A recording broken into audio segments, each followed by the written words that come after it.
Recently, Google announced Gemini 3 Pro and alongside it, their new agentic development platform called Antigravity. Google says this tool is designed to help you operate at a higher, more task-oriented level. One of the ways these types of tools enable you to do that is by making it possible to install MCP servers within them. In this video, I'm going to show you how to add MCP servers to Google's Antigravity. Let's get right to it.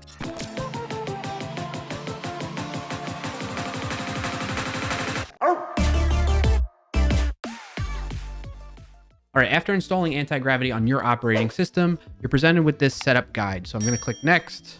I want to start fresh, but if you're using VS Code or Windsurf or Cursor, you can import some of your settings from there, which is nice, but I want to start from a clean slate. I'm going to click next on that. Personally, I like dark mode, so I chose that. And then how do you want to use the Antigravity agent? You have secure mode, review-driven development, agent-driven development, and custom configuration. They recommend review-driven development, which allows you to have terminal execution policy, request review on that, review policies, request review, and the same thing for JavaScript execution policy. So you can change this to be always proceed, or basically what this is doing is it's giving you control over how loose or strict you want to give permissions to Antigravity's agent capabilities. So if I click on secure mode provides the highest guarantees against possible vulnerabilities introduced by agentic tools. It forces terminal, browser, and artifact execution policies to require your confirmation and provides additional safeguards at the cost of agent autonomy and iteration speed. This can be toggled anytime in the settings page. So personally, I'm going to go this route, and I recommend you do as well, because there's just too many things happening from a security perspective in this space that are leaving you susceptible and vulnerable to all types of attacks related to this. So better to err on the side of caution by using this secure mode than having full capabilities, especially if it's your personal machine or a work machine. You don't want to enable this stuff. Really quick note on this. Personally, I like to use cloud development environments to isolate the context and environment that the agent has access to. And then in those types of situations, I'll give it full access and allow permissions to just run wild how it wants. But if I'm running any of these types of tools on my own local machine, whether it be a personal or a work machine, I make sure that it is restricted to me enabling or giving it permission each piece by piece as it's stepping through its tasks that it wants to do. All right, so I'm clicking next on this. Key bindings, we're going to keep normal unless you're a Vim user. Props to you if you can do that. Extensions, install popular. No, I'm not going to install. No. Uncheck. This is yet another area, right? I was talking about leaving yourself susceptible to all kinds of security issues when it comes to using AI tools. The same thing applies when it comes to extensions for your IDEs, your browsers you might be using. The more you are leveraging in that space, more extensions you have installed, the greater the risk you're putting on yourself and your machine. So try to keep those things to a minimum, folks. This is the one thing that's a little bit of like, do I really need to sign in with my Google account? Apparently you do. There's no way around it. You have to click on sign in with Google in order to access Antigravity. So I'm going to step through that really quick and we'll cut back in once I'm done. All right, then you got to accept and sign your life away to the terms of use as with any software you install on your machine. Actually, can I click next if I don't have to agree. Let's see what happens. Oh, look at that. I didn't agree and it let me keep going. Sweet. All right. At first glance, it's very similar to Visual Studio Code because this is a clone of Visual Studio Code, like many of the other IDEs that have been announced and released these days. Where you're going to find things for MCP servers, it's kind of in a slightly hidden space in order to find it. But within the agent view, which is this right-hand side area, I already have my repo open here, which is why it's called that. We have the options for conversing with the model in a planning mode or a fast mode, which models we want to use, all that stuff. But where the MCP server options come into play is this three little dot menu in the top right-hand corner. Click on that and MCP servers. And there you have the MCP Store, as they put it, with a limited list of MCP servers that they are providing via this store. So I'm going to show you how to install one via this mechanism and then talk about a couple of other options that you have available to you. So first off, let's go with one from the store. I'm going to go with Linear. Linear is a tool for planning and building products. So essentially keeping track of your to-do list and things, feature sets that you want to add to it, you can use Linear to help you out with that. So assuming you want to use that and have it integrated into your AI model so that you can keep track of your to-do list and give those tasks to your agent, Linear can be a great solution for that. So you click on that option in the MCP store, and then you'll see this new tab open up with the option to install. So we click on that, give it a moment to get all set up.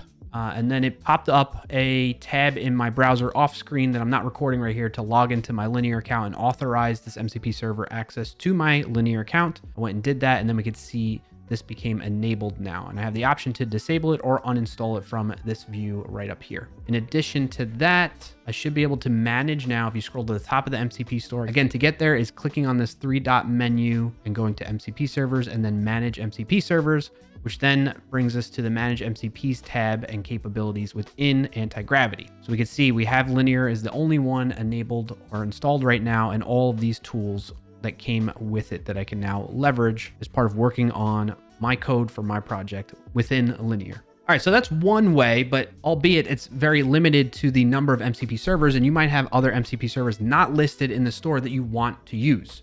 So let's explore how you can get those set up and installed as well. All right, so if you want to add a custom MCP server, the way you do that is from the Manage MCPs view. Again, you can get to that from this Manage MCP servers link here. Once you're in there, you want to click on View Raw Config.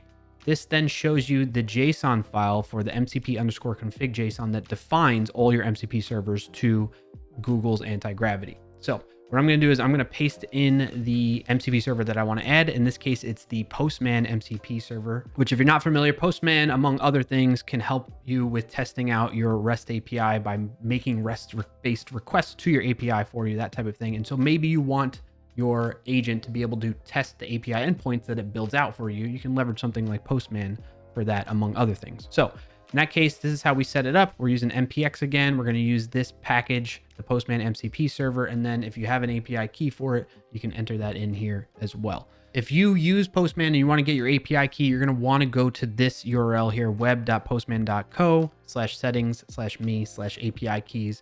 And that's where you can create an API key and then add it to the MCP server if you'd like for your use case. All right, that all set up as it is. I save this, I come back over here to the Manage MCPs view and I click on refresh. We should see after a few seconds that new MCP server and the tools associated with that available here. And there we go. We have Postman added with 40 tools enabled for it. With that, we get a warning now from Antigravity that if we want to optimize agent, the capability within Antigravity, they recommend only enabling 50 tools. So at this point, we have 63 out of 100 right now total available to us. So that's something to keep in mind when managing your MCP servers and the use cases you may have for those MCP servers. You might want to toggle on or off ones that you don't actually need to help save some of that space. Now, those two approaches out of the way on adding MCP servers to Antigravity, there is a third one available to you, and that's via extensions. These extensions take advantage of the capability to enable MCP servers alongside the normal functionality that you would have from an extension within these IDEs. So let me show you how to do that. I want to add the Snyk Studio MCP server to enable me to do security scanning against my projects. And I'm going to do that by installing the Snyk extension in Antigravity here. So for that, we're going to head on over to the extensions view, which is this little icon here. And you're going to search for Snyk security. And in there, we'll find the right one, which is this one here. I'm going to click on install. I'm going to say I trust this publisher and install and let it go ahead and do its thing. And we'll come back once that's set up and ready to go. So after the Snyk extension gets installed in Antigravity, you will likely get prompted with this message. Do you want to enable Snyk to automatically scan and secure AI generated code? Consider enabling this if you're using an AI agent in your IDE, which we will be. So I'm going to say yes to this. Once you have that, you head on over to the Snyk extension view that you see here.